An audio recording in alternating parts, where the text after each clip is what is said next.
2 seconds. There is abuse of spouse, battered housewives in the streets, in the homes. I have one solution, and it's the only solution. If you can't agree, agree to disagree.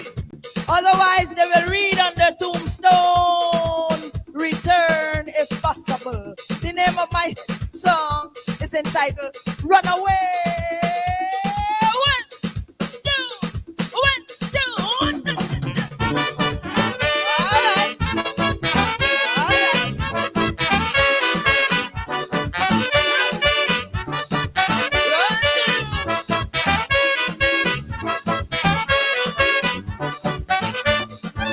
You went and you put gold ring on she hand.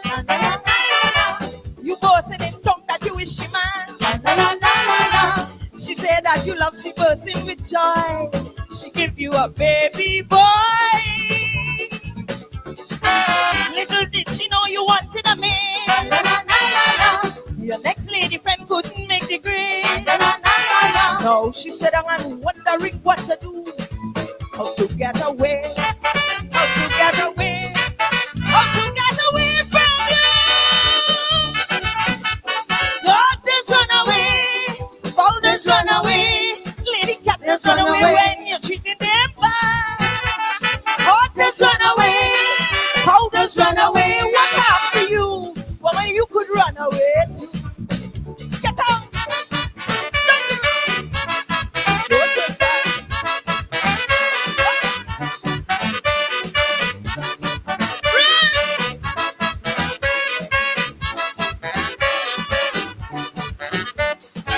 You went and you put gold teeth in she mouth.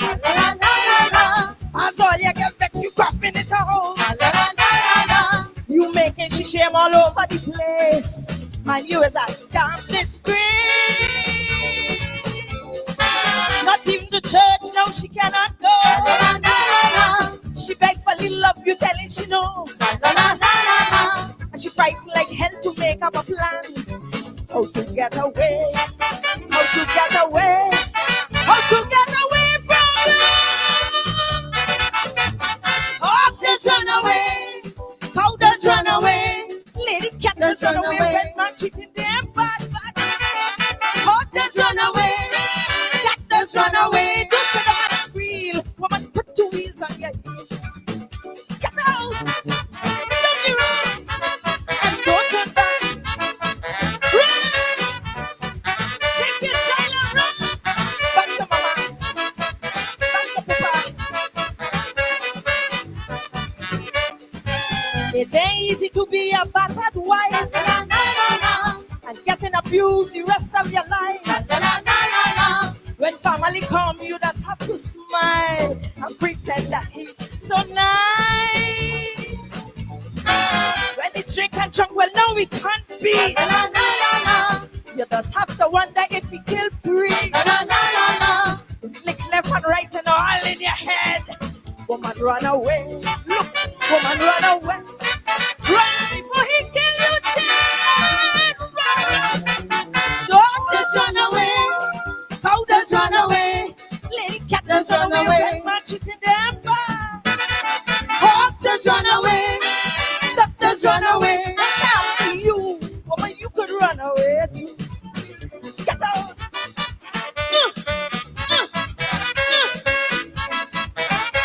Now this verse that's coming up is for all the men that's listening. This is a serious matter. Listen. If you know you don't treat your woman nice, start checking up now. You take my advice. Don't let she have cause to fly out the coop. Woman never run from good. No, no, no, no. When she give you food, just tell she it's sweet. Hold the lady hand when she cross the street. Just do as I say, handle she with care. And she'd never run away. She would never run away. She would never run away from you. No, no. Because dogs run away. Hawkers run away. Jackasses run away. When man shooting them.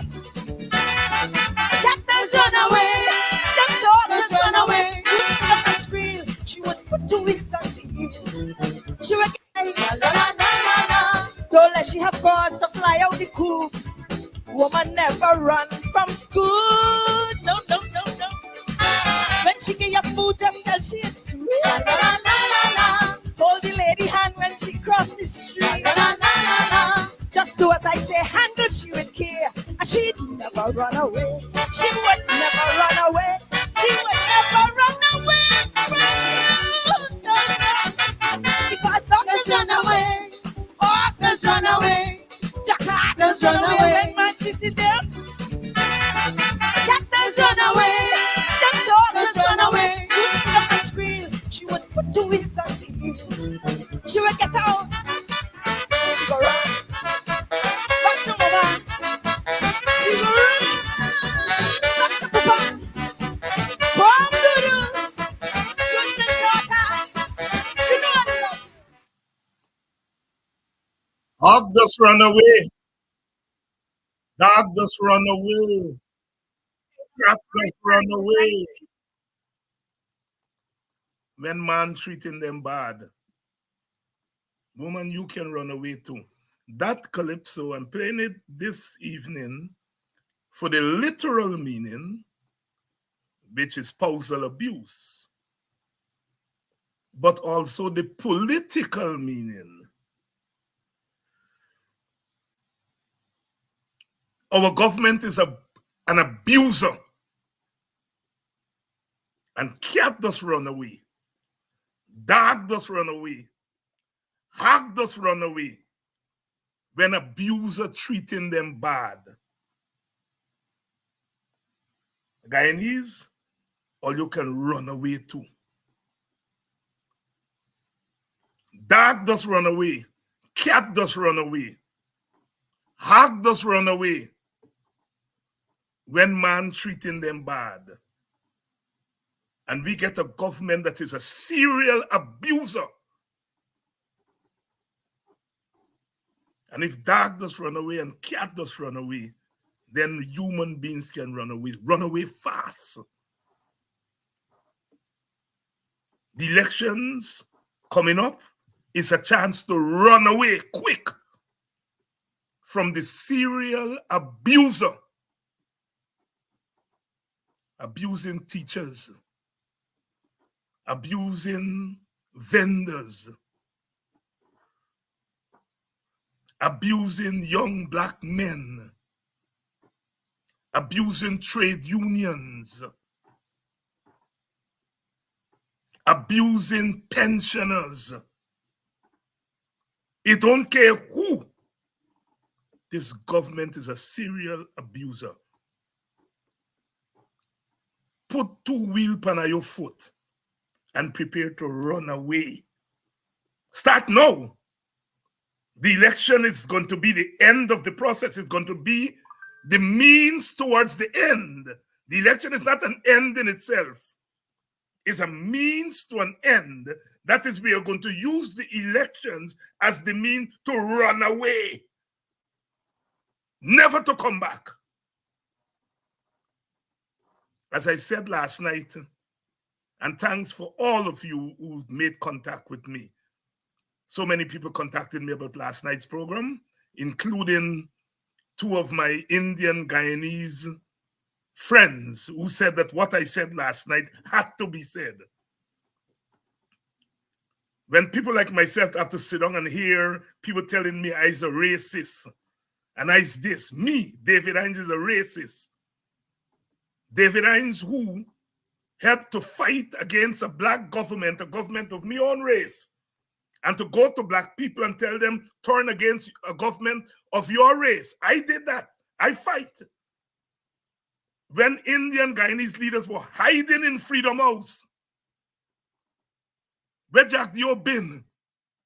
When all you Indian people, according to you all, were taking blows. All you leaders from top to bottom, they hiding. When black men and women like me had to fight for you all. And now you are calling me racist. Because my race is taking 100 times more blows than you race take from the PNC. And because people like me stand up and say, no, you cannot do that, you will not do that, because I'm going to mobilize my people to push back against you and to run away from you. I's a racist. A racist is someone who believes that their race is superior. If I thought my race was superior, I would never fight more than them. I would have said, hey, do he do? He's a black man, but I didn't. Who's the racist? Me or the Indian Guyanese elite? Some of who don't like what this government doing, but they're not fighting it. They want to fight Exxon, but they're not fighting this government. Exxon's safe, you know? They're not fighting this government because this government is Indian like them. But when people like me, black men and women like me, Walter Rodney, Clive Thomas, U.C. Guyana, you can name the black men and women, Andaye, Bonita Harris, all of us who were in the WPA, we turn against our own, a black government that look like we, and help to protect Indian people, fight for Indian, when Indian leaders were hiding and running. When we up on the street taking blows, we asked Jagan to send a representative. The only body who put up their hand for Commerce Moses Nagamutu. All the rest of them hiding in Freedom House. So my Indian brothers and sisters, you can drive around Georgetown now and playing big music and carrying on like you always big bison. Say thanks to people like David Hines. Say thanks to people like me. But no, instead you all are calling me racist because you all are sitting down, Indian brothers and sisters, you all are sitting down and seeing black people taking blows and doing nothing about it. Not raising your voices. Yes, some, like the Indian teachers who came out and stood with their brothers and sisters during the 72 days, they must be commended. They must be commended. The blows that they had to go through in their community, we know about it. But that is the proof of multiracialism. Multiracialism is not to put a black man and an Indian man together, a black woman and an Indian, and say, hey, multiracial. The multiracialism of 2024 is racial equity, racial equality, racial justice. That is the multiracialism. And Indian people must fight for that too. Because when there was a black government that you all call a dictatorship, black people like myself put my liberty on the line. I went to jail for 3 years and 3 months fighting for you Indian people. And today you all are calling me racist. It has to be said, and I want to be the first to say it. Some of you are a little short tail who know nothing about nothing. David Hines is a racist. It has to be said. Because at some point in history, people like David Hines went to black people and convinced them that their government was doing wrong, and many of them answered our calls. Will Ravi Dev do the same? Will Christopher Ram do the same? All of those Indians who are so-called outside of the PPP, are they going to go to Indian people and say, this government is doing bad? This government is robbing school teachers. Will you all stand up and fight for it? Not just telling them they're wrong, but fight for it. Risk your life and risk your liberty for it. No, you all fighting Exxon. The double standards have to be called out. have to be called out. So I thank all of you all who thank me for putting it out there. This don't mean that I against Indian, because I know some of y'all could possess so. And no, I just want our Indian brothers and sisters to understand that they have a historical responsibility. Because we black people did it when our own was accused of doing bad. We have the scars to show. The coalition government knocked me off 2 times. They knocked me off from Chronicle, knocked me off from the Minister of Social Cohesion. You know why? Because I said, I vote for you all. I was a candidate, but you all are wrong, wrong, wrong. And they knocked me off, and I'm still fighting. But yet, Indian people, David Hines, are racist. You're watching black people taking blows and end doing nothing. So I say to black people, are you run away? Run away means get rid of this government. And you start now to put yourself in that mode. Election is not only when the election call, the election start now.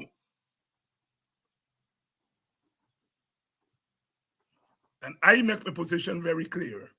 I'm glad for Indians to vote for the coalition. I'm glad for Indian vote for the coalition. And I will do my part to convince Indians to vote for the coalition. But what's the price? The price is not the dignity of black people. If I have to choose between the dignity of black people and Indian crossover votes, I'm choosing the dignity of black people. My story clear. I ain't telling me what in my mouth. If I have to make a choice between standing with the teachers, black women in the main, if I had to make a choice between standing with them and 2 crossover vote, skip your crossover vote. I stand in with the teachers, the black women who are being battered by the serial abuser. My story plain, clear. I don't play wrong. At some point, you draw the line. Who would not want votes from all quarters? I want Indian people to vote for us. But there's a certain price I am not paying. You vote for me based on my policies. Not vote for me only when I turn my back on black people. I'm not doing that. I'm not doing that. I'm not doing that. Good evening and welcome to Politics 101. Good evening to all of you. All of you. There is unfinished business and we got to take care of it. So let's roll. In the house tonight is someone who stands up to serial abusers. Coretta McDonald. And we got to talk about the teacher story, and Coretta is here tonight to talk about that. So let's go. Hi, Dr. Hines. Good evening to you. I just want a little bit of that energy that you have, eh? Just a little bit of the energy that you have. And I want to applaud you. As a matter of fact, let me say good evening to your audience, first of all. And Dr. Hines, thanks for having me here. I want to applaud you for the continuous work that you're doing here every night, day in, day out. You see, the thing is, we have recognized that, like you said, there's a serial abuser and that they don't discriminate who they abuse. The abuse is reached out to Afro-Guyanese, men and women, but especially some of our women when they stand up to them, to our indigenous brothers and sisters, especially our sisters who are somewhat vulnerable, to our Indo-Guyanese brothers and sisters, especially if you don't see eye to eye. And so since we've recognized the elephant or elephants in the room, we got to run sometimes from them. But I would want to say we must run to them and back them off. We must do just like what Jagdio said. When they come into our communities, stop them, number one, from hugging up our little boys and girls, because I'm noticing that is the trend now with them. When they go into especially Afro-Guyanese communities, they want to rush to hug up your little boys and girls and pose with them to paint a picture as if they're all for one and one for all, but they are not. And we must tell our people, stop them from hugging up your little boys and girls. Secondly, when they come to our communities, we tie the promises. If you're not coming to bring something good, don't come. So we must chase them when they come with the empty talks. We don't want them with the empty talks. And if we continue to do that, based on the policies that are laid out, this entire country, the operations in this country will change from one government to another one, and they will all fly right. They will all fly right. Coretta McDonald, General Secretary of the Guyana Teachers Union.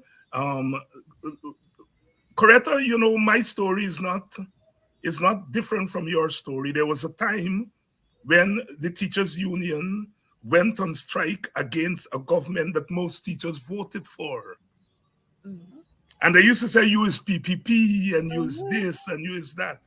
I remember meeting you, I think it was on Robb Street one day. It wasn't around Christmas time. And we were passing and we stopped and we talked for about 5 minutes. And I remember expressing solidarity because people were telling me, David, Coretta said, Coretta up on the PPP and so on. And I knew better. Mm-hmm. I knew that there are people who stand up for justice. You vote for government, but you're a trade unionist, you're representing teachers, and the teachers stood up against a government that they vote. That's a tradition. That's part of the African Guyanese tradition. They were workers at Linden who struck against the PNC. Yes. And so on. We have a long tradition of that. Mm-hmm. And so now, when you are rallying teachers and rallying with teachers to strike against a government that's doing them 1,000,000 times worse than the coalition ever did them, now they're telling you, you are a racist, you're against PPP, you this, you that. But and it's political. Political. Well, it wasn't political when you were leading workers to strike against a government that they voted for. And a government that I voted for. You voted for. Coretta, I want to stress that because I don't think a lot of the young Indians understand that tradition in the Black community, that we have the capacity, some of us, to say, we vote for you, we love you, but you're not doing righty. It's a part of our tradition. Whether you knew it then or you didn't know it then, you were part of a long tradition in the Black community, right? Where we have that capacity to love, but also to say, I love you, but you are wrong. And I think some of our Indian comrades in position, I'm not talking about the masses, I'm talking about some of these Indians who said they're not PPP. They are not standing up to the PPP. They may tell you in private, man, they're doing wrong, but they wouldn't come out in the open. You, Coretta McDonald, can sleep well at night knowing that you're an equal opportunity trade unionist. And I want to make that clear because it's not easy to do that. I'm sure up to today, there's some Black people who still tell you, Coretta, you see, you strike against the coalition. You shouldn't do that, right? The point is that you were right then, and you are 50 times more right now. Because at least the government, when you all strike, come to the table and give you all most of what you asked for. They didn't threaten to knock off people. They didn't threaten to take away pay. They didn't threaten to stop checking. You all didn't have to go to the court for them and all that story. And this government is doing that. And I want to say, I stand with people like yourself because I know the tradition and I know how difficult it is to walk that road. But sister, Thank you so much. you're a God-fearing woman. At the end of the day, God will smile on you because he would say, you have stood up for justice. And as we know, God is a God of justice. That's true. God is a God of justice. And, Correct? and you know, David, whether you read the Bible, the Bhagavad Gita, or the Quran, it tells you the same thing. The same message is there, that whoever we call God, he's a God of fairness and justice. So all of them who just shout out there and put on all kind of fancy clothes when it's Diwali and when it's Yom Nabi and so on, and Christmas time, they put on all kind of fancy clothes, they're going to get the whipping of the Almighty for knowing his will and doing differently. But, you know, David, when we look at what is happening in this society, it's not only some of the men and women out there who are silent against these abuses that we're having, you know. The church that played a major role. I remember the church played a major role in my life, in the community, in the upbringing of our children. The church is now silent on many, many issues. Many, many issues. Some of our pastors and our pundits and our imams and so on, they get caught up in the luxury life. And so they don't care whether they're even their own congregations. They don't care whether they suffer. They're absolutely silent on what is happening in this country.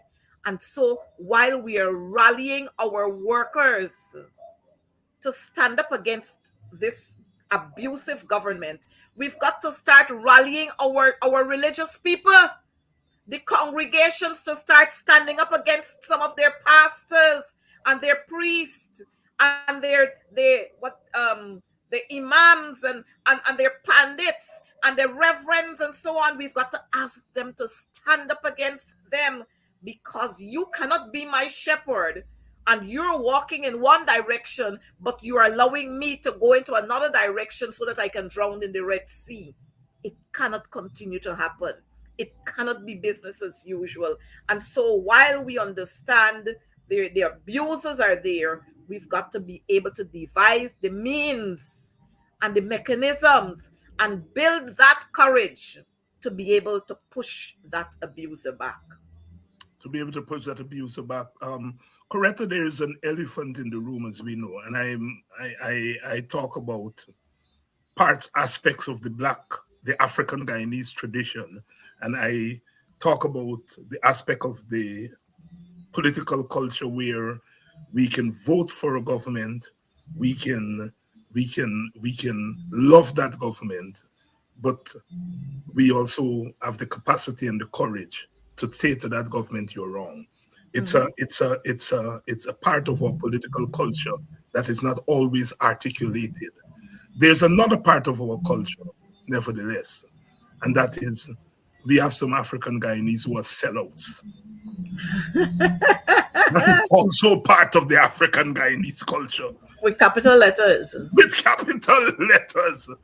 And, all of us know that after a heroic effort on the part of teachers, not since 1999, when the public servants went on that strike and brought this serial abuser government to arbitration, and they were able to win that arbitration. Not since then. And there have been actions, nurses' action and so on since then. But not since then have we seen that level of intensity from workers along with their union. Because we have had instances in the past where the workers went out front and the union had to be pulled along screaming. This time with the teachers instructed the union, and the union complied. Mm-hmm. And you were the face, and still is the face, of That's standing firm, standing firm. But lo and behold, after 70 odd days, as 75 people days. tell me, how many? 75 days. 75 days, 10 long weeks, and Mhm. 5 days. After all of that time, part of the leadership of the union sold the workers down the drain. You don't have to use my term. I am not compelling you to use my term. But you have been on record in public to say all was not well coming down to the end. And so, Coretta, I want you to tell us tonight. Tell us tonight. When did you get a sense that things were moving sideways, to quote the young people? Go Well, back in time and tell us. Yes. Dr. Hines, let me say to you, we suspected along the way because in 2018, when we took industrial action, there was mass mobilization. And so officers were sent to regions, officers were assigned to regions, and these are the officers who were elected to serve at the level of the Guyana Teachers Union. And these officers, president, first vice president, second vice president, general secretary, deputy general secretary, treasurer, immediate past president, 10 officers of the Guyana Teachers Union. These officers were assigned to regions to mobilize our teachers, to let them know or to remind them of what has happened, what continues to happen, and what they think we should do. And coming from our teachers all across the 10 regions, we got the same sound. The government eyes pass us, and we have to put a stopping to it. What is the stop that we're putting to it? We must down tools. And so these officers were there working with with the teachers in those various regions, week out, week in, until we found that the support was at the level of its maximum. And we decided to issue to the coalition government a statement. The Minister of Education, we indicated to her and the Minister of Labor that because you would have failed to meet us at the table, we are now instructing our members to down tools. We have instructed our members to down tools. And these actions will begin on whatever date it was. And this is a matter of information for you. And we had mass protests, if you remember, in 2018, which lasted for 9 days. Because after 9 days, or between those 9 days, we had 5 days, the 5 days before the reopening of school. And you know, that week, there is the week you call preparation week. So that week was the week teachers were returning to schools to ensure their classrooms were fixed.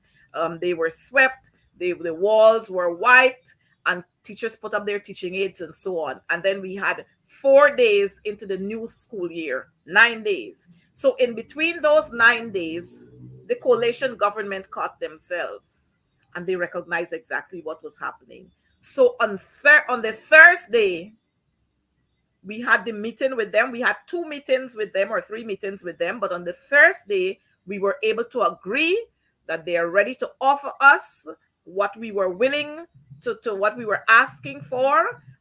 We are going to go through the entire document, and then we are going to come up with an agreement.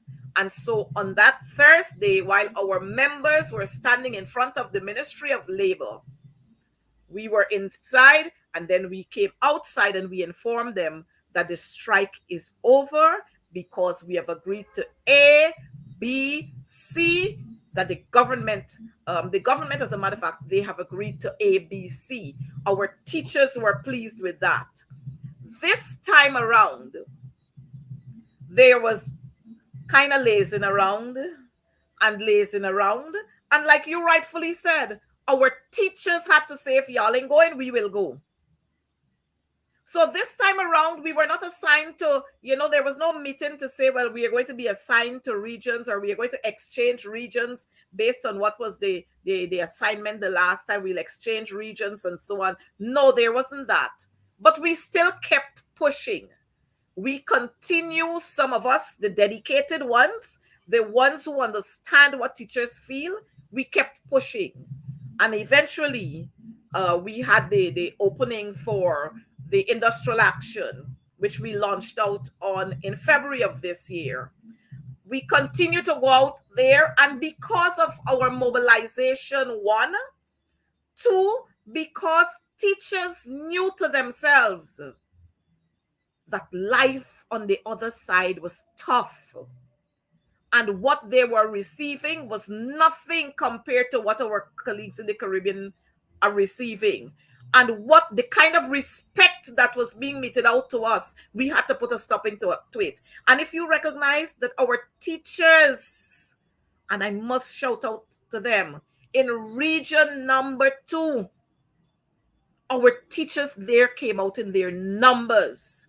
And it could not have been political if our teachers from region 2 could have supported that strike. It couldn't be political. Our teachers in region 5, in region 6 came out in their numbers.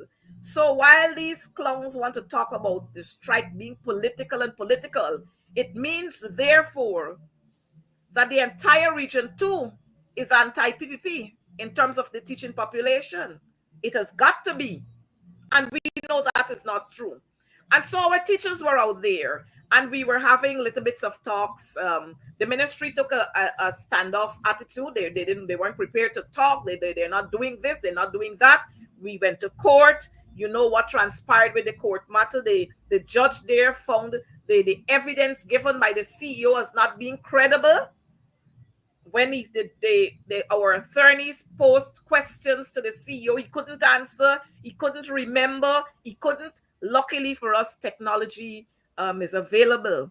And so the technology was presented. The letters were presented to him that we wrote, and some of his responses that he couldn't remember. And so when he saw those on the screen there, he had to backtrack.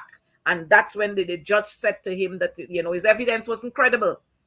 All of that passed, where the judge said that the Jews, look, this government is so wicked. In 2018, the government then did not stop the deduction of the Jews. This government did, and they continue to do.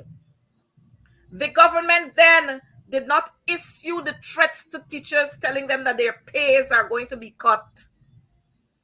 Every cent of it, they will take out. They will look at the days and take out every cent. The government then, in 2018, did not say that to us. This government has threatened that. And you know what they went further to do? They have appealed the decision of the judge. So it is saying to us that this government is anti-working class. They don't like workers who stand up to them. They like workers who can say, yes, sir, no, sir, yes, miss, how far, how fast. That's what they like. And they have issued those threats so that they can intimidate our teachers. But our teachers weren't having it.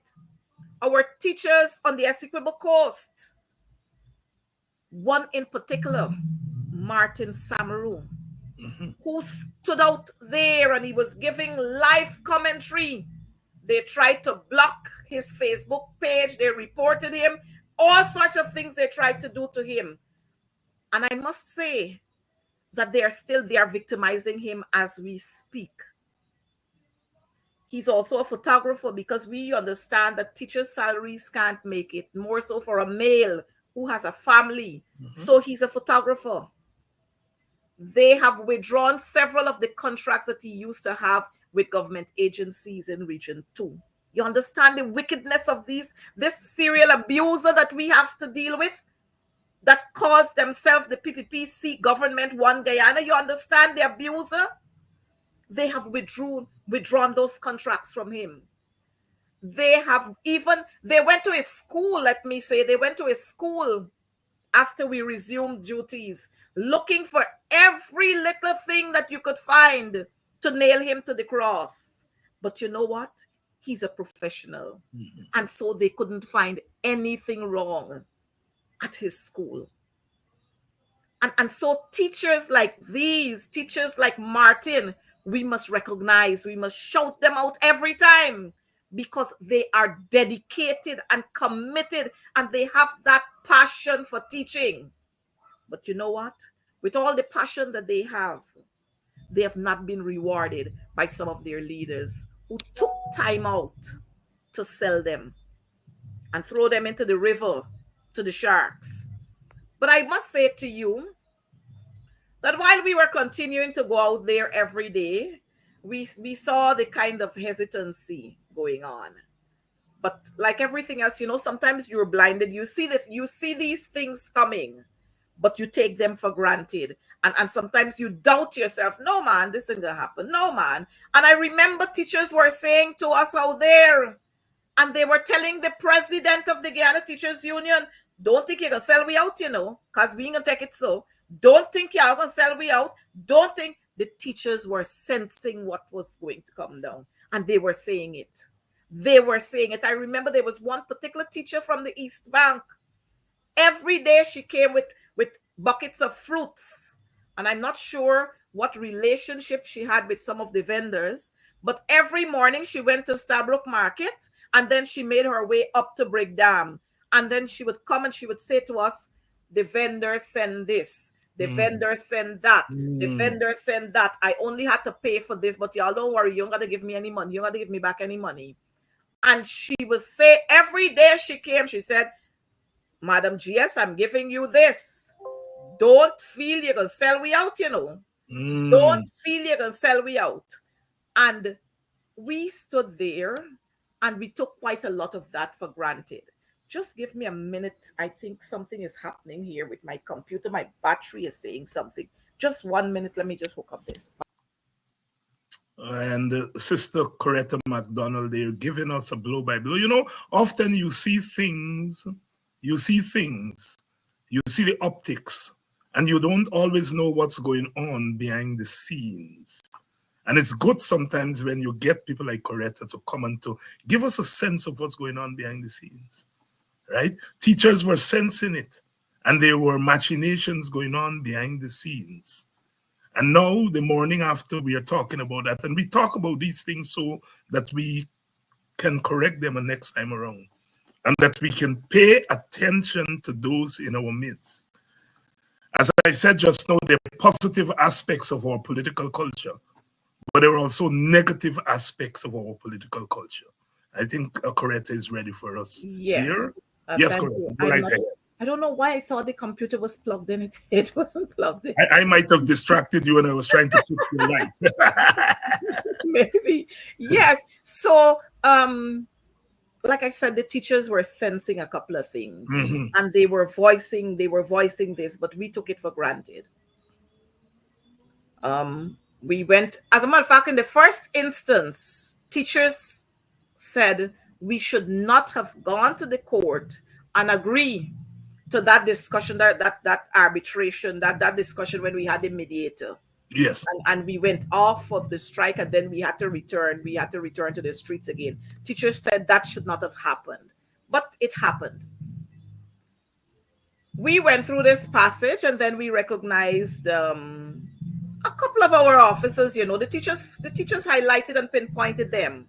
And they were always asking, why is it that you and a few others are always in the forefront, but we don't see a couple of others in the forefront? When they come here, they're either sitting in the back seat of their car, or they're standing behind and bracing the fence of the ministry's fence, or something else. Why you don't see them up front? These are some of the members of the executive of the teachers union. Yes, some of them.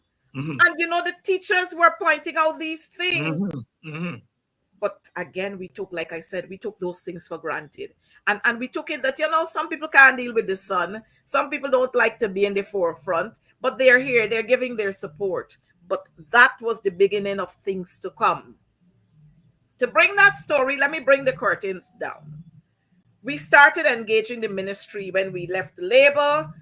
We said, okay, we are going to call the industrial action off and the teachers will resume duties. We are going to start all over again, fresh negotiations, because the serial abusers were adamant that they weren't looking at 2019, 2023. Our teachers put lots and lots of lashes on us for that. They said we should have never pulled that document. We pulled the document because we wanted things to return to normalcy. We thought then that as good partners, our interest was having our children return to schools. And so we pulled that document and we presented a new document, 2024-2026. And that document spells out everything that we wanted. Our percentage increase went up, and quite a lot of our askings, because of course we took into consideration 2019 to 2023. It was a lot that we lost then. So we tried to pull some of that into the 2024-2026 document. We sat at the ministry and almost everything that we bargained, we proposed there. The ministry came, if it was on a scale from 1 to 5, they came with 0.1. Every proposal that we had there. And so many times I had to tell them, sometimes not very nicely, the set of you over there, y'all are heartless. Heartless because your children go to private schools and the ordinary people children going to public schools. Y'all heartless. That's why you behave in this way. Our teachers are suffering and you telling us that you can't do this, you can't do that.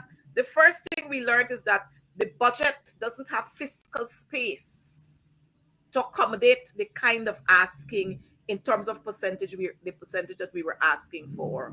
But lo and behold, we have seen several supplementary budgets going to Parliament and being approved. But the budget did not have space, and there could not have been a supplementary budget to cater for teachers' needs.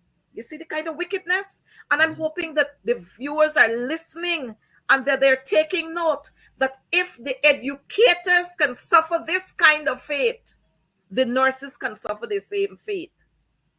Clerks can suffer the same fate. Office assistants can suffer the same fate. Supervisors can suffer the same fate. And some PSs can suffer that same fate. So when we look at how they operate, they don't care, because they've already put us in a caste system. You hear the Attorney General, he boasts that he's a chat 3. So we probably not even chatters yet. More so to be 1, 2, or 3. And this is how these abusers feel. These serial abusers feel that they can trample on the rights of every Tom, Dick, Pat, Jenny, Paula, and get away with it. Because we sometimes allow them to do it. That's how they feel. And then they come 2 mornings after they've abused you, and they come to smile and behave as if they're saviors, and they come to bring a little crumbs and throw it and give you. But sometimes I agree with them when they bring the crumbs to throw at us, because some of us make ourselves worse than rats and birds and pigeons. Well, birds would be pigeons, mongoose, and so on. We make ourselves worse than them because we accept the pittance that they give out to us. But let me get back to what I was saying. We started engaging in the Ministry of Education and bargaining and arguments, and some very heated arguments sometimes were put on the table. When we sought to have been getting somewhere, the ministry decided then that they were going to infiltrate a few of the officers. They were going to use their hands of vanity to infiltrate some of our officers, or the officer corps. And they got through with some. And so on that fateful day, on the 21st, but I should say 2 weeks before that, they made an offer of 8%. It was rejected. They made an offer of 9%. That was rejected. And mind you, every time they come with an offer, they tell you, this is our final offer. This is our final offer. But those offers were rejected. They came, and then we had the standoff point where we said we're not going to accept that. When you're ready to come and talk to us better, talk to us. Following that rejection of the 9%, we left that meeting. GTU, I must remind us, is an organization. Since 1884, it has been established. And we don't go by telephone calls and text messages or WhatsApp messages on serious issues. Serious issues require emails, soft copy that you can print, or hard copies being sent to us. But on that Thursday afternoon, after we left the meeting, the president, Dr. Light, reported that he got a telephone call from the PS Education. And you know, sometimes that triggers me a whole lot, because I often ask, why do we allow ourselves to be relegated to telephone calls on serious matters? Why these calls, why these announcements are not made when we sit around the table? Why, after we would have left the meeting, somebody is receiving a telephone call to say X or to say Y? But let me tell you why those things happen. They wouldn't call Coretta McDonald to tell her, oh, this, that, because they know what I will tell them. Leave it for when we return to the table. We're coming to the table again. Tell me then. Tell us then. Don't go. So they wouldn't call me. They would call those who are gullible. And so a telephone call was made. That's the report we got. And the telephone call went like this. The president called her, and the president said this is his final offer. And that's Irfan Ali called her, and he said his final offer is 10%. Rather than Mark Light saying to the PS then, please put that in writing, and I will discuss with my, not your officers this time, but you're going to discuss with your negotiations team. This negotiations team is made up of a group of persons, officers, and other teachers who were nominated and voted upon at our last conference. Rather than saying that to her, he probably might have said, thank you very much, we'll accept that. Because we saw the agreement that was signed, 10%. So I'm just saying, I'm just thinking in my mind what he might have said to us. That was never reported to the negotiations team. It was never reported to the officer corps of the GTU.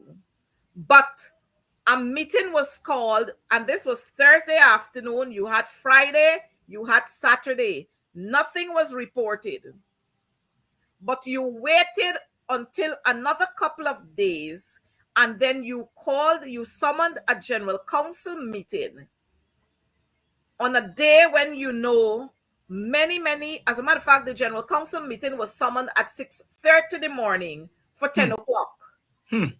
We all know that meetings, for attending meetings, you are given 7 days notice. Emergency meetings, 3 days notice. But that meeting was summoned at 6:30 in the morning for 10 o'clock.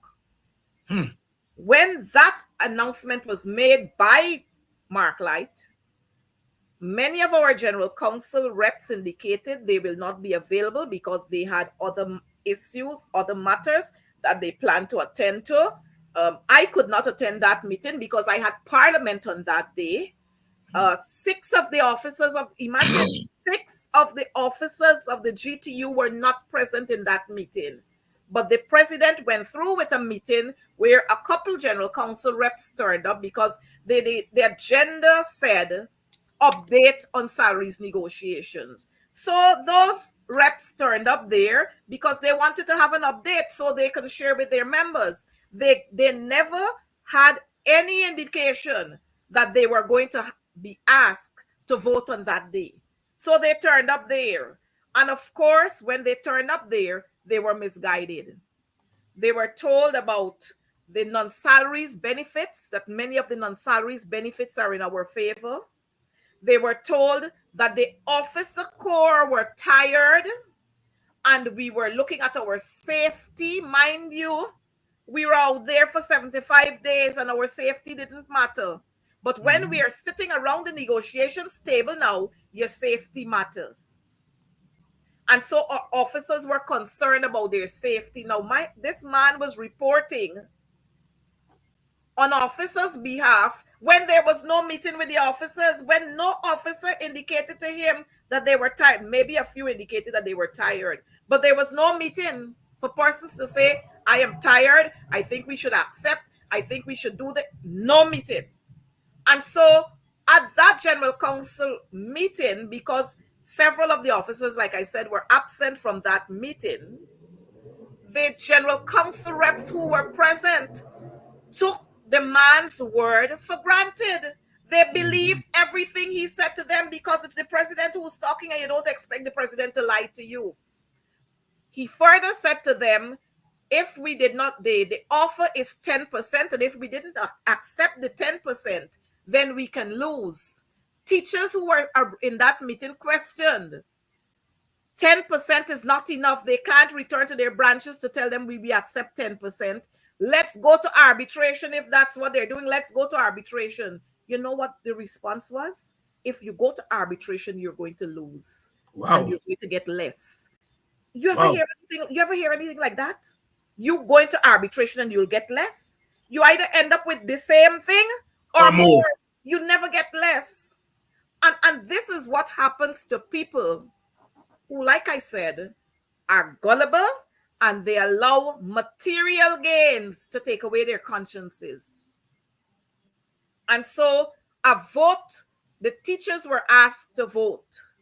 Now I'm in Parliament and my phone is ringing off and I'm wondering why these reps are calling me. I'm in Parliament. Why they're calling me? Because all I did was to log on to the meeting, but I wasn't paying attention to the meeting because when I saw the caption there, and I must say that any General Council meeting that is called, if you have your General Secretary absent, your Deputy General Secretary absent, your immediate past President absent, your Regional Vice President Demerara absent, Regional Vice President Essequibo absent, your first Vice President is absent, 6 of your officers are absent, 4 officers were part of that meeting. How could that be a constituted meeting? Mind you, the General Secretary marks the register and gives you the okay to say that the meeting is quorate. You got none of that, but you went through with this meeting. And so General Council reps were asked to vote on this, that we agree. And all the emotions came out from the president then. And the reps felt so sympathetic that here you have your 10 officers and you don't want anything bad to happen to them because we know the government we're playing with. They don't want anything bad to happen to them because you remember he said our security is at risk and officers are tired and the ministry doesn't mean to bend and we've been pushing for a long time. It's better for us to accept. So the teachers fell for that and they voted. So when I got the call, I had to step out of Parliament to ask, what is happening? The teacher said, Miss, you need to get in the meeting. Is the president asking us to vote on this, even though we are arguing and we're saying, no, we shouldn't do this. Why? Let's look at this other way. Let's go to arbitration. Let's hold off for a little more. He's saying that we should vote. So she said, you need to vote no. So I just clicked on no. When I got into the meeting, after I had my phone there and I got into the meeting proper, persons were voting. And so they had finished voting those yes and those for no. And I put up the hand signal to show no. So when I got a little deeper into it to find out what is this all about, I then sent an entire script in that grouping to say this should not be so. We are not yet through with our negotiations. There are several issues that we have not even looked at, much more to agree on. We have not agreed on the housing revolving project. We've not agreed on the hardline and station allowance for our teachers who live in the hinterland. We've not agreed on the RAI. We've not agreed on what our health risk allowance should be, and so many others that we did not agree on. and some others that we have not even looked at. So how could we sign an agreement? And so I took them through the paces. But like everything else, the president then used that opportunity to say General Council voted. Now there was big confusion there, and we had a hold off for a whole week, because I'm not sure if you saw me putting out a statement there saying there Yes, will be no yes, signing of any agreement and so on, because yes. teachers were alarmed. Teachers started making noise. After that, the president, he is so very, very conniving that he just stood back and allowed all the noise to finish. And then we had a meeting where we said, look, we must go out there and meet our teachers and let them say to us exactly what they want. I said it was unfair to ask the General Council reps to vote when they had no mandate from their teachers in their branches. If we wanted them to vote on this issue, then we should have informed them before. And how are we acting on a phone call? Why are we acting on a phone call? At that point, the president decided that he is going to recuse himself from the entire process, and he's going to recuse himself from the entire process. I think somebody was trying to call me there. And he's going to allow the first vice president to act as president and to carry on. That happened for 1 week, where we met with teachers, and teachers were saying, what nonsense is this? What nonsense? How is it that y'all get General Council to vote? To vote on what? We didn't tell them to vote on our behalf. They didn't talk with us. And so we had that happening. Those were the reports that were filtered in from meetings I attended, meetings the Deputy General Secretary, the Regional Vice President, the First Vice President, and all of the IPP and so on, because persons were assigned to areas where they have to have meetings with the teachers. On that note, we agreed that this whole thing is going to be put on hold. But we did not know that there were lots of undercurrents happening behind our backs. So there were meetings that were happening that we weren't privy to. We returned to the Ministry of Education with the first vice president there acting as president. The 10% offer was made. It was rejected. The first vice president said, we will not accept that. And when you are ready to talk to us, we will be available again. And we left that meeting. We spoke to the media when we got outside. A couple days, a week after that, the ministry said they were ready to talk to us. And so we turned up for that meeting. I want our viewers to note, the GTU's team turned up for that meeting.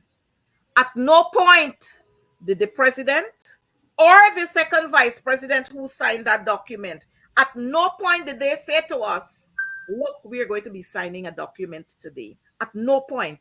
So we all went into that meeting. We sat there and we looked at the minutes of the previous meeting.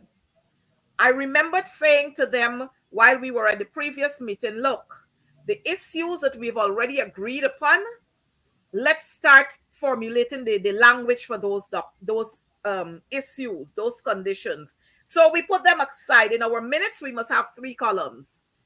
Issues that were agreed on, issues to be agreed on, issues to be looked at.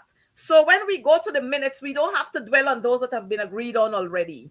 And the language, we have the correct language there. So we were at this meeting and we are going through the document and we are formulating the language and we're changing this. We are dotting the I's and we are crossing the T's. When we would have completed that, we are now saying, okay, we've completed this aspect. We are going to have our discussions now and we are going to go look again at those that we had difficulties with, that we did not agree on. Only to hear the PS Education saying, Dr. Light, I am ready to print. I'm going to print now. So at that point, we said, well, I said then, ensure you print copies for everyone, because I'm here thinking, like most of my other colleagues, that it's the minutes that is going to be printed. And I remember there were days when some persons did not get a copy of the minutes. So I said, ensure you print for everyone. She said, no, 4 copies are going to be printed and then you are going to reproduce it. I said, but thinking that my colleagues are here. And she said, Dr. Light, I'm ready to print so that we can sign the agreement. Well, I don't have to tell you then what happened in that room. Tell us. There was craziness happening. It is, to me, it's still like a dream, like it has not happened. My colleague from Bartica, who was tasked with doing up all the calculations, and he was tasked with representing the teachers in the hinterland. And so he did all of those calculations to show what is the increase that will be required for our colleagues in the hinterland, because cost of living there and cost of living on the coast is far different. When I tell you about $16,000 for 1 bottle of gas in Warramadong as against what we pay in Georgetown, 5,000 or 4,500 or 4,800. 1 sack of Carby rice, $8,000 at that end as compared to what we pay here, $2,300 or $1,900 for. And note well, the salaries are the same, they're not different. So he was tasked with doing that aspect, and he was pushing that and never got a chance to champion for his people who nominated him. So you could understand how furious he was. We had Vanessa Kissoon there and she was hitting the roof.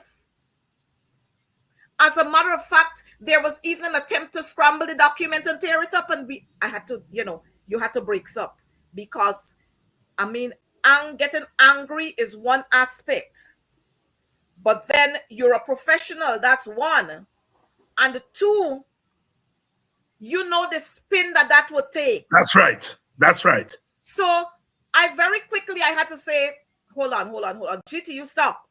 P.S., could you and your team excuse us for a couple of minutes? We're going to call you again. And when she and her team walked out, man, it started. I pleaded with the president not to have us sign that agreement on that day. I said, let's return to GTU. Ask the ministry for an hour or 2 or maybe a day. Let's return to GTU, talk this over, and then we'll return. Mr. Bino spoke until it got to a point where the president said, Mr. Bino, you talk enough. I don't want to hear anything else from you. That's how disrespectful that guy is. And Mr. Bino is the past president. Past president, who is supposed to be his advisor. That's right. The deputy general secretary spoke. Vanessa Kissoon was going out of her mind. And the president said then, he is not going anywhere. He is the president of the GTU. He is the leader of this team, and he is prepared to sign the agreement today. I said, but you can't do that. We did not agree on anything like that. He said, General Council voted on it. I said, but General Council didn't tell you come and sign today? General Council did not say sign today. And remember when I posted that note in the group, many of the General Council reps who voted then were saying, I am retracting my vote. I did not know this. I am retracting my vote. Why did the president mislead us? Mr. President, why did you mislead us? Now, if the president was doing something right, or if he had done something right, you think we would have had the kind of outcry that we're having from not only teachers, but from the ordinary man in the street? You think they would have had that outcry? But in the eyes of the president and the second vice president, they did right. But let me put the icing on the cake. In the history of the GTU, we have never had an official document without the name of the general secretary printed on it. This time around, we had that. I must let it be known that the GTU has 3 signing officers. The president, the general secretary, and the first vice president are the 3 signing officers. All 3 of them were present on that occasion. But you know what? This is how the devil sometimes uses people, and then he confuses you when he uses you.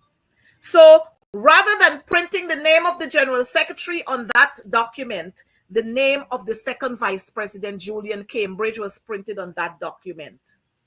So Julian Cambridge and the president signed that document.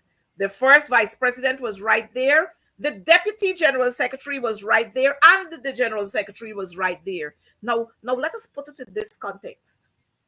You had the document there. The general secretary's name was printed, and the general secretary refused to sign the document.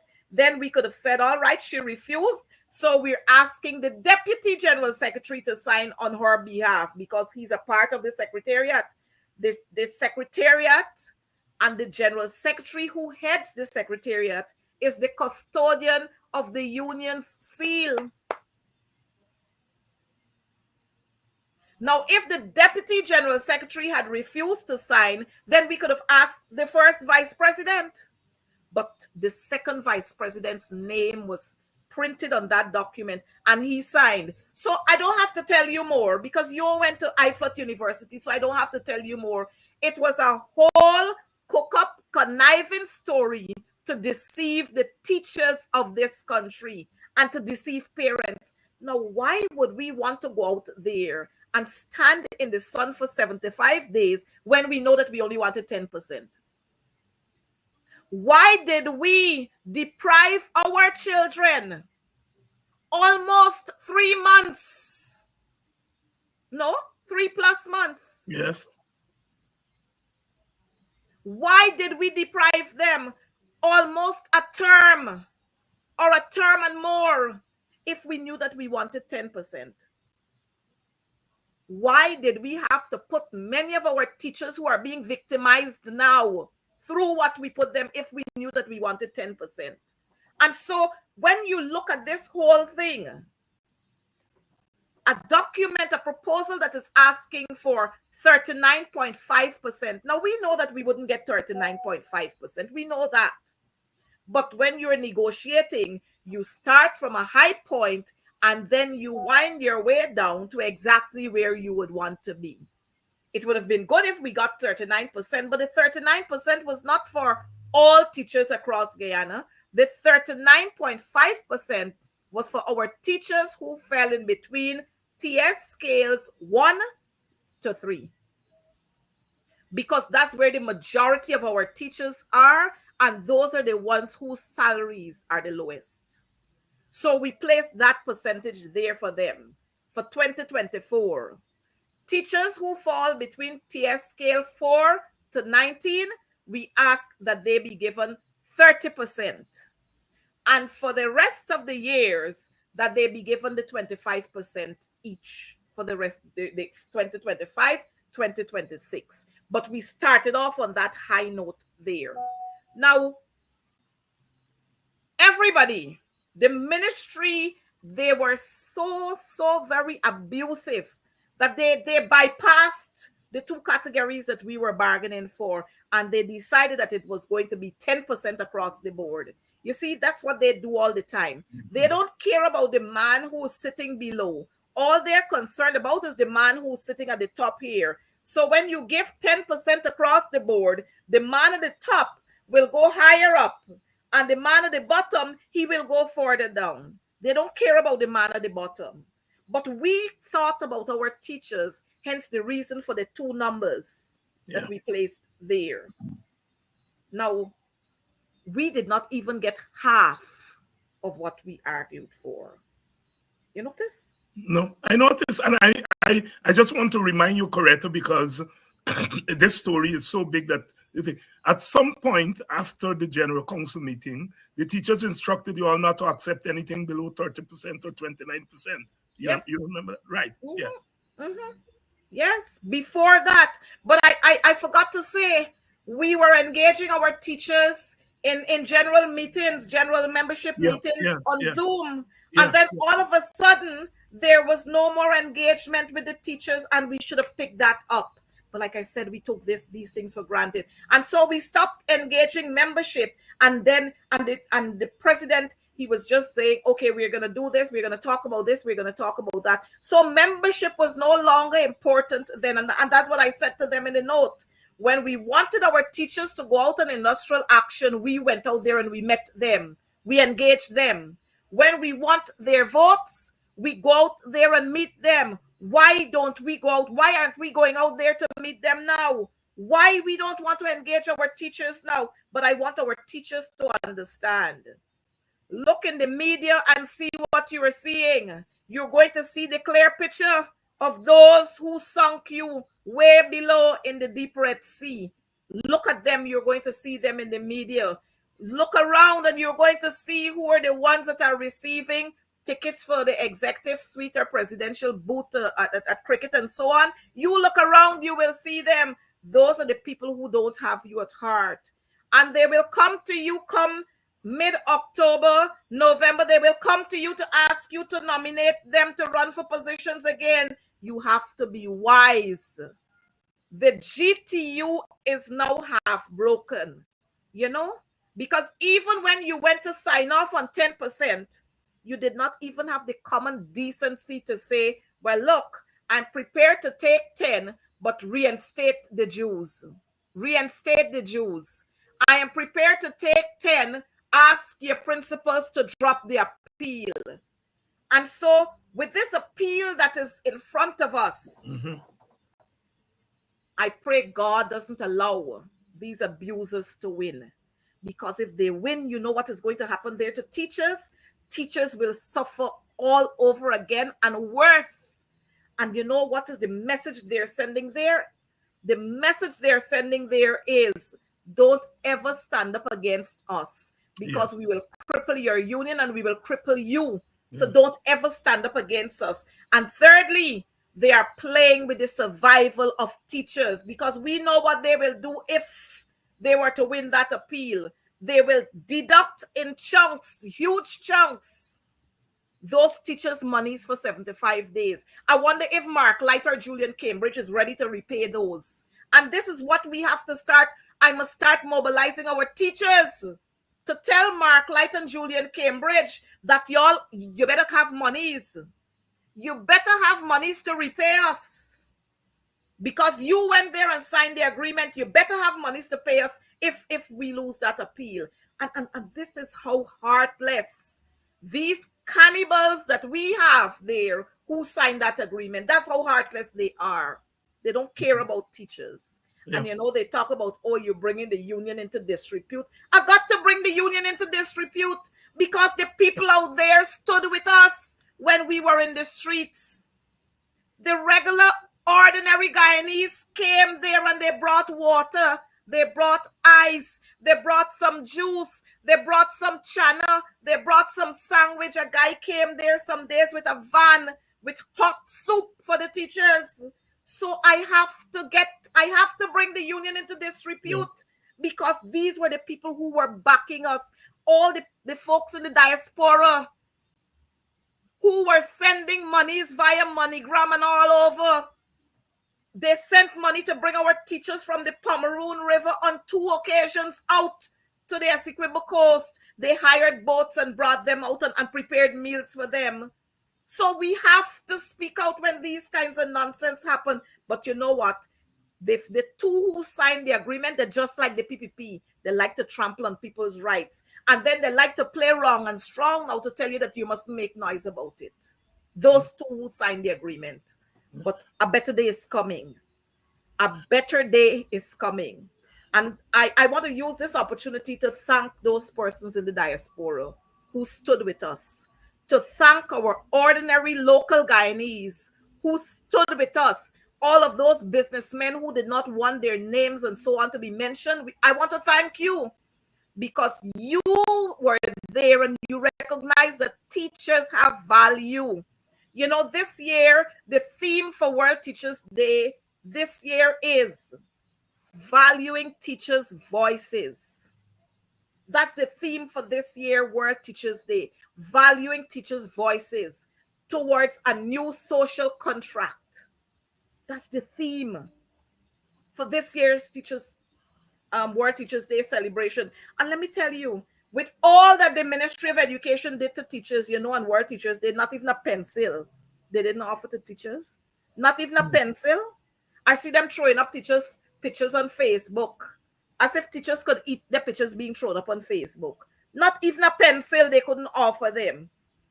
But I'm waiting to hear what Irfan Ali will go to Parliament tomorrow to say.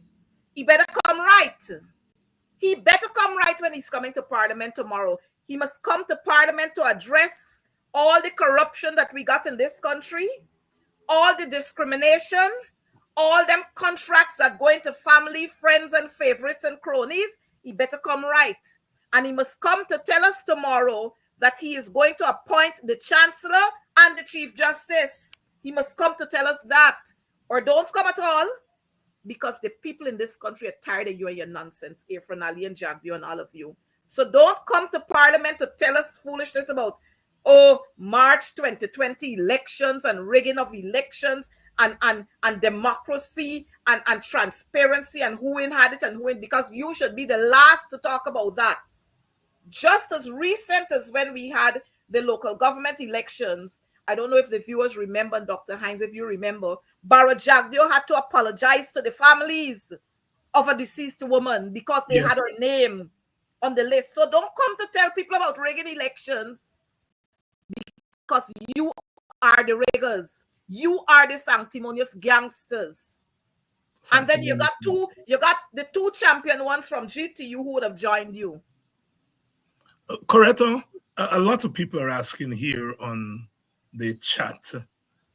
Clearly, the document signed, according to the rules of the GTU, the document signed was against the rules. And people are asking, why didn't you all go to court? Well, let me say to you, there are a number of steps that are being considered. Okay. You, of course, you have to be very, very careful with some of what you do, because I can tell you, we have many of our teachers who are nearing retirement and would love to have their duty-free concession. If we go to court, that will cause them to be retired and lose those benefits. So sometimes you have to weigh even what is wrong, and you have to allow it to sometimes slide, because you don't want to prevent your members from not having to access those benefits.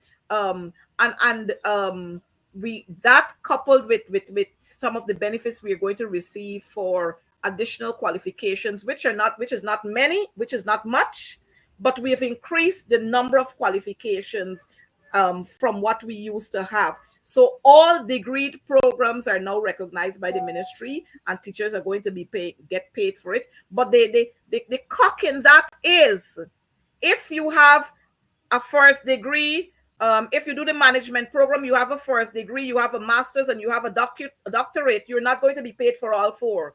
You get paid for the highest. So that's another smartness in it that we were supposed to have ironed out, but Mark Light jumped off there on Julian Cambridge and signed a document. Now, teachers have spent monies to qualify themselves. And if I have 4 sets of qualification, why you don't want to pay me for the 4 set? You must pay me for the 4 set because it's monies I spent. And when I did not spend money, I had to serve time. And you know, these are the issues that we were supposed to flesh out in this document. But this happens when people, 1, when they don't know what they're about, and 2, like I said, when they are gullible.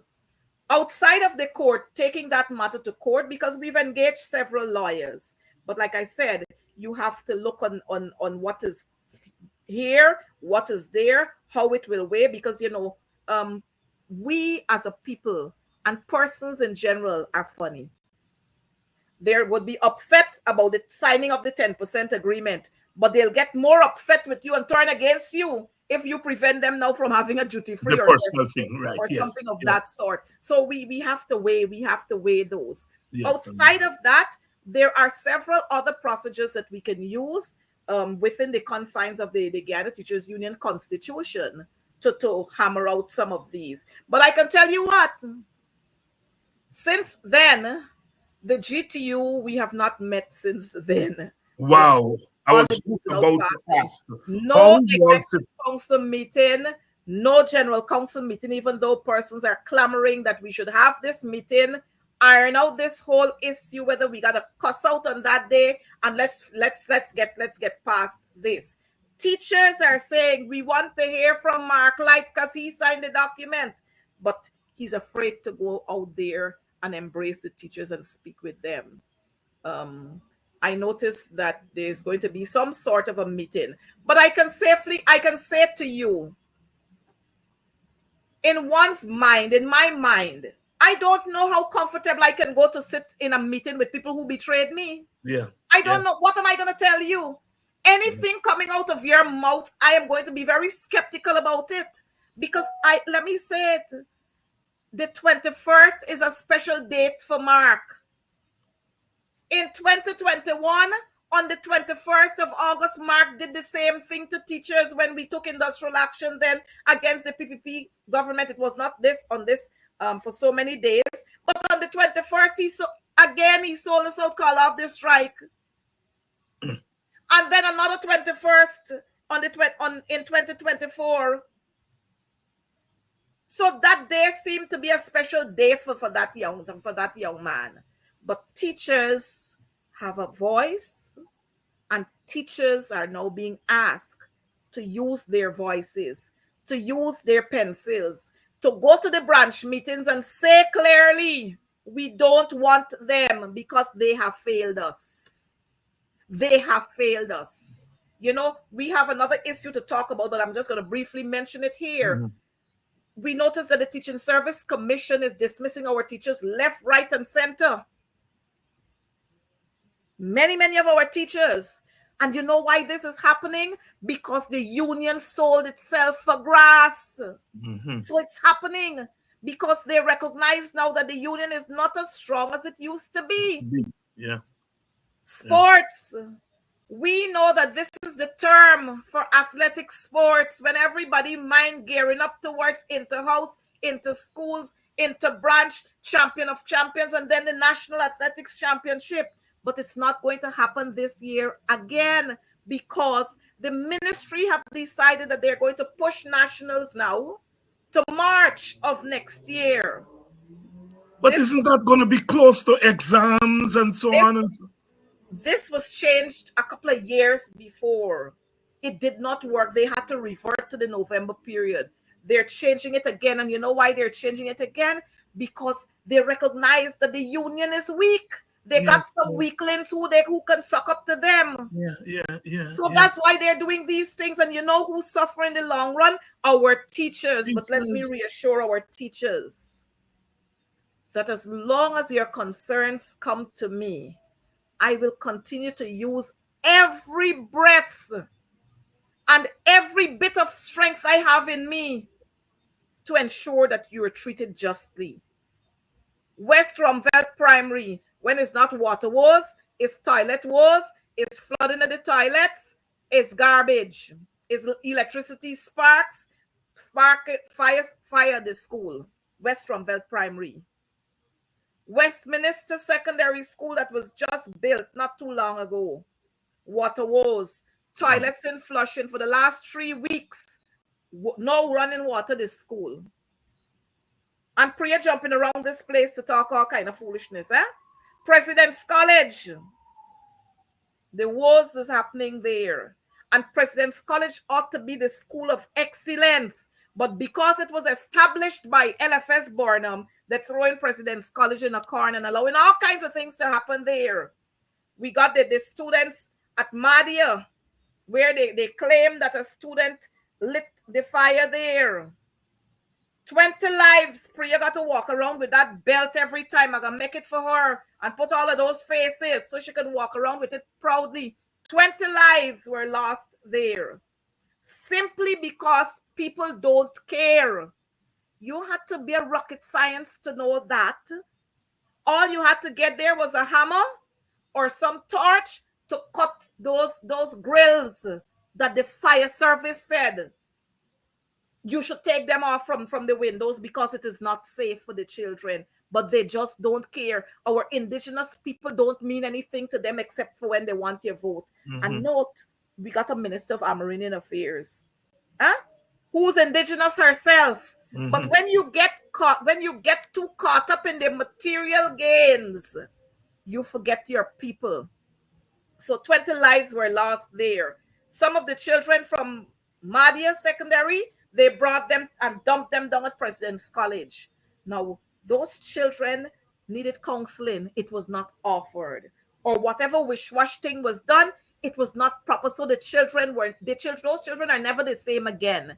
Because you, Dr. Hines, you know what it feels like to hear your peers screaming in a burning building, and you're standing outside and you can't do anything. And then after a while, you don't hear any scream anymore. And then the next thing you see, persons bringing them out wrapped in bags, you know, and then you pay their families $5 million as if that's what a life is worth. And then you had the audacity to say you didn't have to pay them. So this abusive serial government that we have, we gotta put this kind of behavior to a halt, or many more of our children will die. Many more teachers will suffer. So they drop them off at President's College. And you know what? One of the male students there, he lit mattresses afire at President's College, and he wrote note that he can burn the place down, and he can got the children screaming there like how his colleagues screamed in Madia, President's College. We got New Camberville Secondary. The wars is happening there. Dolphin Secondary. We got New Amsterdam Primary in Berbice. So many other schools all across this country is chaos. And the Ministry of Education was approved, a budget was approved of $135 billion for them. And we're having all these issues. From regions 1 to 10 and Georgetown, wars in all of these schools. Teachers are suffering. But you know what? Many of the teachers are afraid to speak because of fear of victimization. Yeah, fear of victimization. Officer running in your school, they can come and look for this, look for that to victimize you. So teachers they're prepared to send a text message and tell you, please don't call my name. Please don't. And so I have to take up the mantle. Right now, we've got some other issues happening, but I ain't gonna mention it here because I'm gonna go live with it and everybody will see. We'll see. Yes. I will go live with it because once you mention it here, they can head there quickly. But I'm going to go live with it. We got school where walls are cracked. Schools just built and the walls cracking already. You know why that's happening?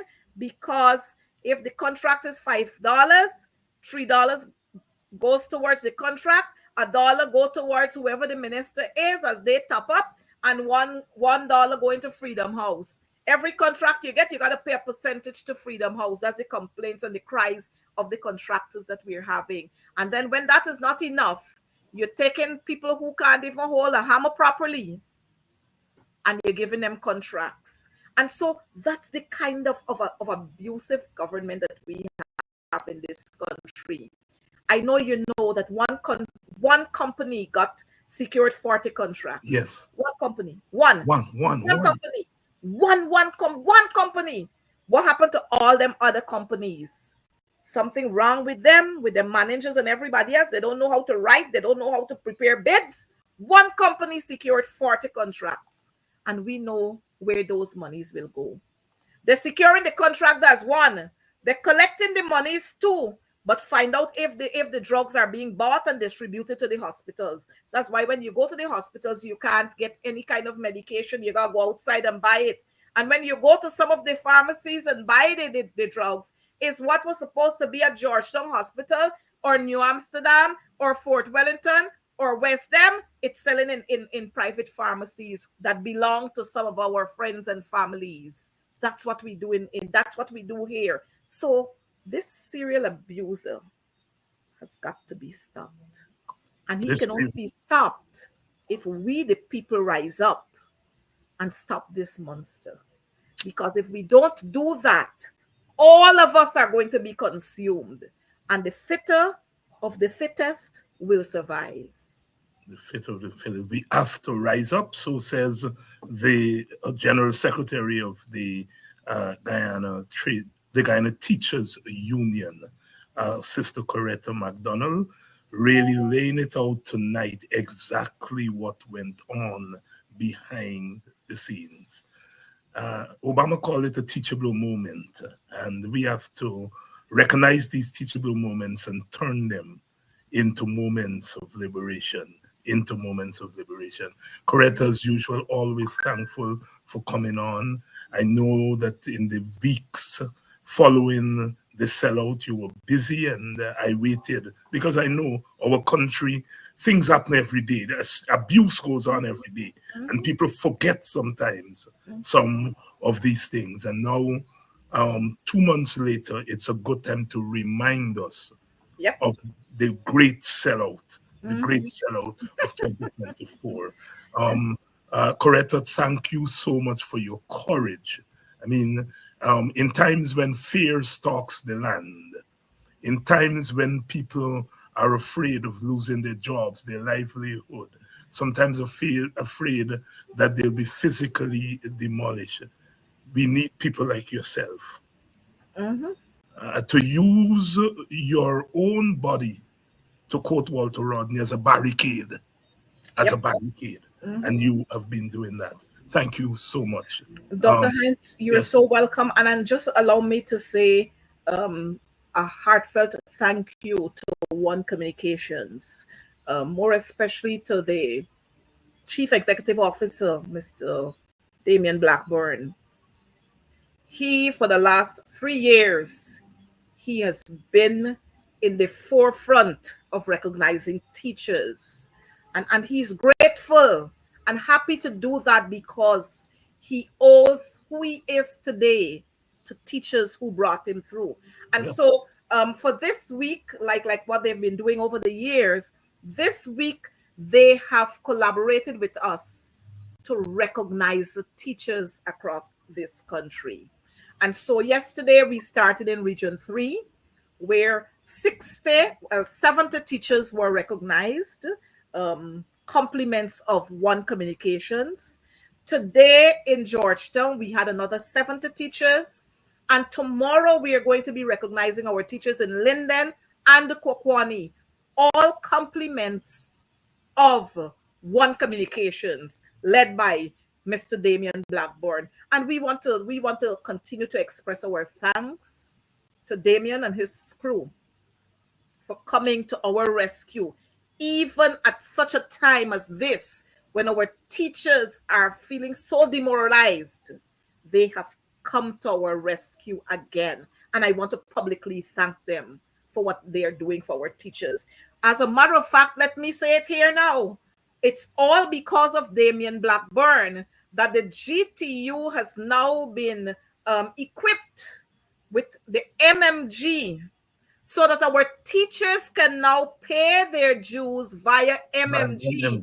So when the devils thought that they were going to lock us out and bring the union to its face, it's not going to happen, because David, the dues being withdrawn, it was a real hard task for us to be able to get our teachers to come on board.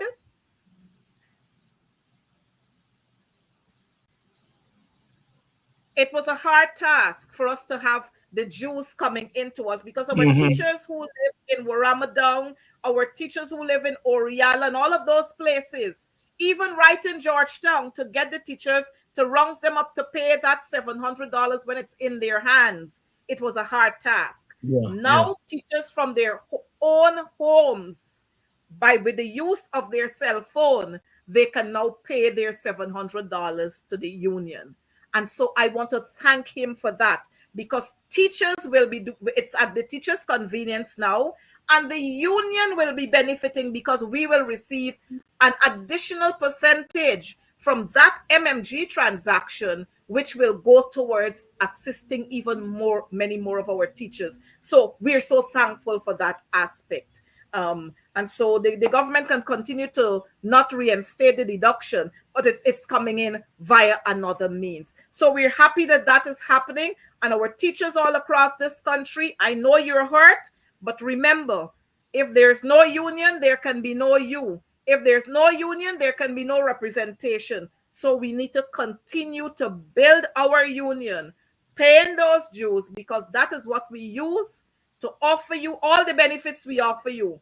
bursary awards for teachers and their children, death benefits, disaster benefits. Of course, we offer assistance for legal representation, and so many more we do for our teachers. So teachers, use the MMG to pay your dues, and let's continue to make GTU the organization that it once was many, many years ago, before these no belly men, no spine men came around.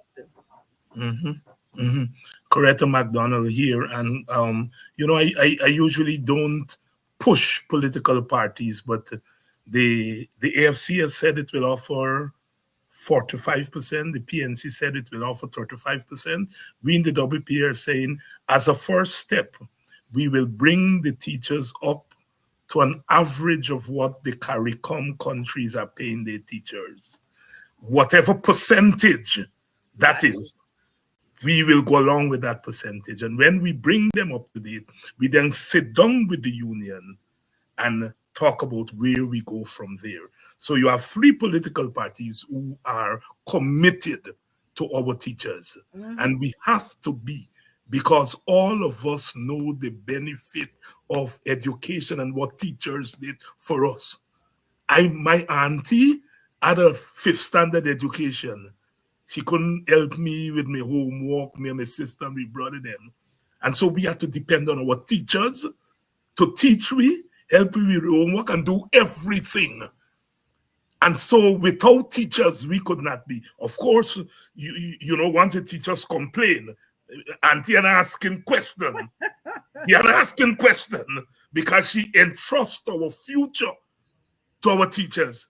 And once the teacher complain, trouble. So all of us know that where we are is as a result of the education, but our education could not be had without the input of our teachers. And all of us have that story. So thank God we have 3 political parties in the opposition who are committed in their different ways.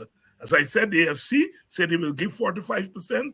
The PNC said 35%. WPA says we will bring you to the average of what CARICOM teachers are getting. And if it takes 60% to get there, we will get there. And then once we are finished with that, we sit down with the teachers and work out how they can get a living wage, not piecemeal, but as a very much part of the process of working, that they will have what we call what? Security. Because that's what teachers want. They shouldn't every year have to wonder, I wonder if we're gonna get a 10%. Teachers, like all workers, need security. Yep. Security. Correct? And David, it's one of the things we've been saying over the years. 2 things will keep our teachers here: a roof over their heads and a mode of transportation, and a proper remuneration package. If you have that, then our teachers will not want to leave these shores to go anywhere else. And as you're saying that, let me say this. Mr. Blackburn said today he has traveled in almost 18 countries around the Caribbean that he worked in. He also worked in the UK and in the USA, and every territory he went to, he met Guyanese teachers there. Every territory he met Guyanese. So it is saying to us that something is wrong. But I must close by saying the PPP are not interested in education. No. They're anti-education. They are fascist. Look at what they're doing to the University of Guyana, and that will tell you exactly. Yeah. They're anti-education. Coretta, thank you so much for coming on. Thank you so much. And I want to thank the audience for staying with us. And they're saying I must bring on Coretta every week. They're in love with you on this program here. I'm also going to recommend that you invite Vanessa Kissoon and Colin Bino and have them come on the program so they can tell you how they felt about what transpired on that day as well. Wonderful. We'll talk about that. We'll talk about that. We'll talk about it. Thank you, Coretta. Thank you very much. Thank you so much, my and dear. Good luck. Have a good night. Good luck in Parliament tomorrow. Thank you. Or good luck there tomorrow. And I hope tomorrow is not going to be business as usual. Can't be business as usual. Thank you so much. Have a good night. All right. Thank you. And Coretta McDonald, as I said, whenever I'm going to war, there are people who I will walk with. And Coretta is one of those persons who I will always walk with when we're going to war. I'll see you all tomorrow night. Same time, same place, same story, but always with a sharp edge. Martin Carter said, the sharp knife of dawn glitters in my hand. I repeat, the sharp knife of dawn glitters in my hand. Let it carry me to the cybercrime court because I quote Martin Carter.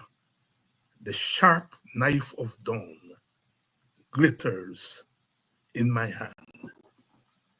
See you all tomorrow.